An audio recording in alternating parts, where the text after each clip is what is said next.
Lucy Hartley stood on the balcony of her penthouse apartment, overlooking the bustling city below. At 68, she was the epitome of elegance, with silver hair that fell in soft waves around her shoulders, sharp blue eyes that had seen the world, and yet held a glimmer of youth and a slender figure that belied her age. Her life had been a tapestry of success and heartache, woven together by the choices she had made over the decades. She had been married once, to a man she loved deeply, but who had passed away far too soon. Since then, Lucy had thrown herself into her career, becoming one of the most respected art dealers in the country. Her gallery was known for its exquisite taste and careful curation, attracting collectors and artists from around the world. Yet, beneath the veneer of success and sophistication, Lucy harbored a loneliness that she rarely acknowledged, even to herself. Her life was a well-orchestrated symphony of routine and control, each note carefully placed to avoid the discord of emotions she couldn't afford to feel. But that delicate balance was disrupted one warm summer evening when she met Jaco. Jaco was 35, with a rugged handsomeness that spoke of a life lived on his own terms. He was an artist, a painter whose work had recently gained attention for its raw emotion and vibrant colours. Lucy had noticed his paintings at a small gallery across town, and something about them had called to her. It wasn't just the technique or the composition, it was the passion, the depth of feeling that seemed to leap off the canvas. Intrigued, she arranged a meeting with him, ostensibly to discuss the possibility of featuring his work in her gallery. When he arrived at her office, she was struck by his presence. Tall, with dark hair that fell in disarray around his face and eyes that seemed to pierce through to her soul, Jaco was unlike anyone she had encountered in years. There was an intensity about him, a barely contained energy that both excited and unnerved her. As they talked about art, their conversation flowed easily, but there was an undercurrent of something more. Lucy found herself drawn to him in a way that surprised her. She had always prided herself on her ability to maintain professional boundaries, but with Jaco, those boundaries seemed to blur. Their first encounter outside of the gallery was unplanned.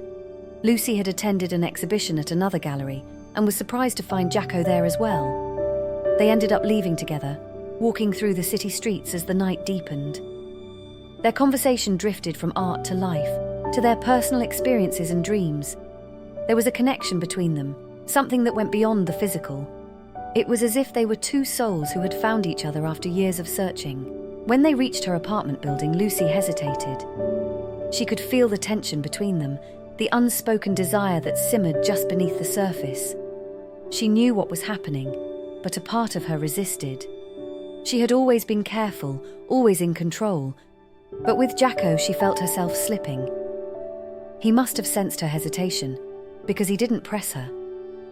Instead, he took her hand, his touch warm and reassuring. "I don't want to complicate your life, Lucy," he said softly, "but I can't deny what I feel for you." His words sent a thrill through her, and she realized that she didn't want to deny it either.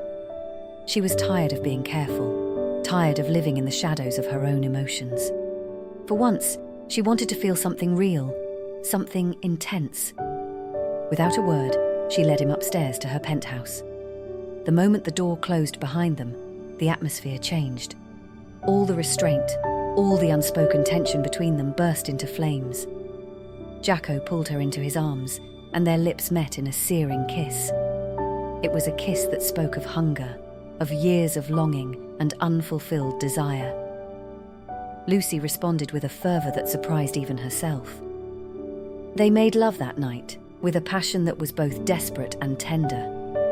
It wasn't just about physical gratification, it was about filling a void that had been empty for far too long. In Jaco's arms, Lucy felt alive in a way she hadn't in years. He touched her with a reverence that made her feel cherished, desired, and she responded with an intensity that matched his own. Their relationship became a whirlwind of secret meetings and stolen moments. Lucy knew it was risky, knew that people would talk if they found out, but she couldn't bring herself to care. Jaco awakened something in her that she had thought was long dead. He made her feel beautiful, desired, and more importantly, alive. But as the weeks passed, the reality of their situation began to weigh on Lucy. She was almost twice Jaco's age, and though he never made her feel old, she couldn't ignore the difference between them. There were times when she would lie awake at night, watching him sleep, and wonder what he saw in her. She was no longer the young, vibrant woman she had once been. Time had left its marks on her body and her soul. One afternoon, as they lay entwined in her bed, Lucy voiced her fears. "Jaco, what are we doing?" she asked, her voice tinged with uncertainty. Us, it doesn't make sense." Jaco propped himself up on one elbow, looking down at her with a frown. "Why doesn't it make sense?" he asked, brushing a strand of hair from her face. "Because I'm old enough to be your mother," Lucy replied, her voice trembling. "Because people will talk, and they won't understand." "Do you care what people think?" Jaco asked gently. Lucy sighed. "I've always cared. My whole life has been about appearances, about maintaining a certain image. But with you, everything is different. You make me question everything." "Maybe that's a good thing," Jaco said, his eyes searching hers. "Maybe it's time to stop worrying about what other people think and start living for yourself." Lucy wanted to believe him, wanted to throw caution to the wind and let herself be happy. But the doubts lingered, nagging at the back of her mind. She had built her life on a foundation of control and order, and now it felt like that foundation was crumbling. Their relationship became more complex as time went on. The passion between them never waned, but Lucy found herself pulling back emotionally.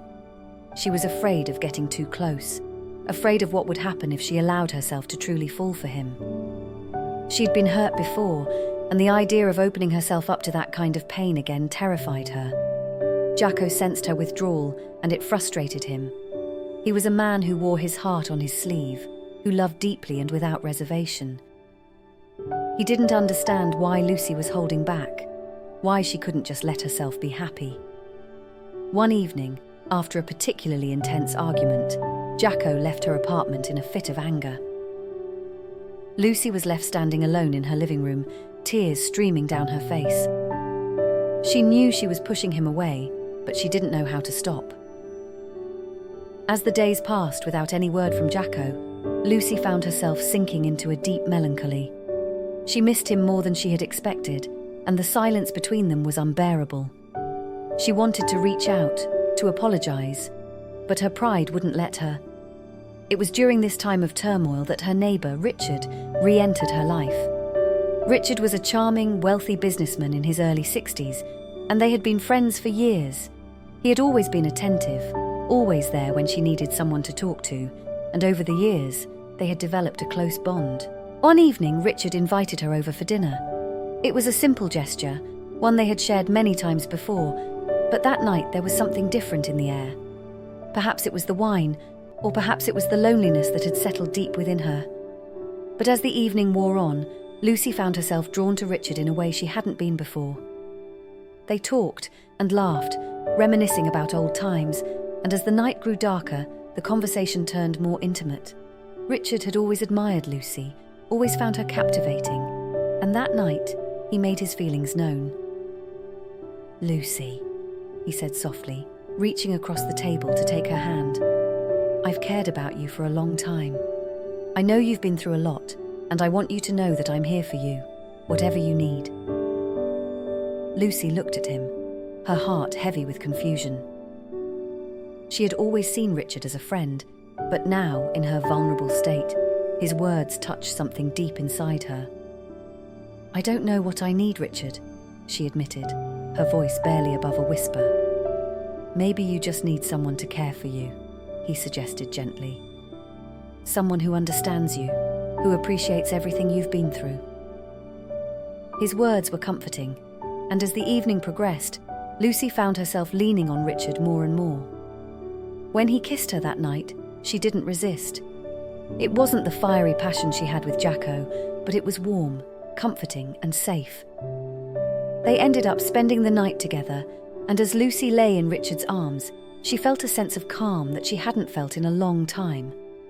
but in the back of her mind, there was a nagging sense of guilt. She knew she was using Richard to fill the void left by Jaco, and she hated herself for it. The next morning, Lucy woke up early, slipping out of Richard's bed and returning to her own apartment. She felt a mixture of shame and confusion. What was she doing? She cared for Richard, but she wasn't in love with him. Her heart still belonged to Jaco, no matter how much she tried to deny it. But life had a way of complicating things even further. A few days later, Jaco showed up at her door, looking haggard and worn. He had been drinking, and his eyes were red-rimmed with exhaustion. "I can't do this anymore, Lucy," he said, his voice breaking. "I can't keep pretending that I don't care about you, that I don't want more from you." Lucy's heart ached at the sight of him. She wanted to take him in her arms, to tell him that she felt the same way, but the words stuck in her throat. She was afraid of the intensity of her feelings, afraid of what people would say, afraid of the future. "I'm sorry, Jaco," she whispered, tears welling in her eyes. "I'm so sorry." Jaco looked at her, a mixture of anger and pain in his eyes. "What are you so afraid of, Lucy? Is it really what other people think, or is it something else?" Lucy didn't have an answer for him. She didn't know what she was afraid of anymore. All she knew was that she was caught between two worlds, one where she could be safe and comfortable with Richard, and one where she could be passionate and alive with Jaco. That night, Lucy made a decision. She couldn't keep living in limbo, couldn't keep hurting the people she cared about. She needed to confront her fears and make a choice, no matter how difficult it might be. The next day, she invited Jaco to her apartment. When he arrived, she could see the uncertainty in his eyes, the hope that he was trying so hard to suppress. "Jaco," she began, taking a deep breath. "I've been thinking a lot about us, about what we're doing." He didn't say anything, just watched her with those intense eyes of his. "I'm scared," she admitted, her voice trembling. "I'm scared of getting hurt, scared of what people will say, scared of the future. But more than that, I'm scared of losing you." Jaco's expression softened and he reached out to take her hand. "You don't have to be scared, Lucy. I'm here, and I'm not going anywhere. We can figure this out together." Tears welled up in Lucy's eyes and she nodded. "I want to be with you, Jaco. I don't care what people say. I don't care about the age difference. All I know is that when I'm with you, I feel alive." Jaco pulled her into his arms, holding her tightly. "I love you, Lucy," he whispered against her hair. "I've loved you from the moment I saw you." Lucy's heart swelled with emotion, and she realized that she loved him too. She had been afraid to admit it, even to herself, but now that the words were out, she felt a sense of liberation. "I love you too, Jaco," she whispered, her voice choked with emotion. "I don't know what the future holds, but I want to face it with you." Their relationship deepened after that day. They became more open with each other, more honest about their feelings and fears. Lucy began to let go of the control she had held onto for so long, allowing herself to be vulnerable with Jaco in a way she hadn't been with anyone else. But their happiness was short-lived. As their relationship became more public, the whispers started. People began to talk, and soon the rumours reached the ears of Lucy's colleagues and clients. The art world was a small, insular community, and people loved to gossip. Lucy began to notice the sideways glances at gallery openings, the way conversations would pause when she entered a room. She tried to ignore it, but it was impossible. The judgment of others weighed heavily on her, and she could feel it driving a wedge between her and Jaco. One evening, after a particularly grueling day at the gallery, Lucy returned home to find Jaco waiting for her. He could see the strain on her face, the weariness in her eyes. "Lucy, we need to talk," he said gently, taking her hand. She sighed, knowing what was coming. "I know, Jaco. I know." He led her to the couch, sitting down beside her. "I've been thinking a lot about us, about everything that's happened, and I think we need to take a step back." Lucy's heart sank. "What do you mean?" I mean that maybe we need some time apart, Jaco said, his voice thick with emotion. I love you, but I can see what this is doing to you. I don't want to be the reason you're unhappy. Tears filled Lucy's eyes and she shook her head. No, Jaco, please don't say that. We can make this work. We just need to be strong. Jaco cupped her face in his hands, his expression filled with pain. I don't want to lose you, Lucy, but I also don't want to be the reason you're suffering. Maybe we need to take some time to figure things out, to see if this is really what we both want. Lucy's heart shattered at his words. She didn't want to be apart from him, didn't want to lose the one person who made her feel alive. But deep down, she knew he was right. The pressure from the outside world was taking its toll on her, and it was affecting their relationship. Okay, she whispered, her voice barely audible. Okay, if that's what you think is best. Jaco pulled her into his arms, holding her tightly as they both cried. It was the hardest decision they had ever made, but they both knew it was necessary. The days that followed were some of the darkest of Lucy's life. She threw herself into her work, trying to distract herself from the pain of losing Jaco. But no matter how hard she tried, she couldn't forget him. He was everywhere, in the paintings she curated, in the music she listened to, in the memories that haunted her. Richard, sensing her distress, became a constant presence in her life. He was always there with a kind word, a comforting touch, and Lucy found herself leaning on him more and more. They resumed their physical relationship, but it was different now. It was devoid of the passion she had felt with Jaco, replaced by a quiet companionship that, while comforting, left her feeling empty. Months passed, and Lucy tried to move on, tried to convince herself that she could be happy without Jaco. But the ache in her heart never went away. She missed him with an intensity that surprised even her, and no matter how hard she tried, she couldn't let go of the love they had shared. Then one day, Jaco walked back into her life. It was at a gallery opening, and she spotted him across the room, talking to a group of people. Her heart leaped at the sight of him, and she felt a rush of emotions, joy, longing, and a deep, aching sadness. Jaco saw her too, and for a moment their eyes locked. It was as if no time had passed, as if they were the only two people in the room. He made his way over to her, and Lucy's heart pounded in her chest. "Lucy," he said softly, his voice filled with emotion. "It's been a while." "Jaco," she replied, her voice trembling. "It's good to see you." They stood there, the weight of everything unsaid hanging between them. Finally, Jaco spoke. "I've missed you, Lucy. Every day I've missed you." Lucy's breath caught in her throat. "I've missed you too, Jaco. More than you know." He took her hand, his touch sending a familiar thrill through her.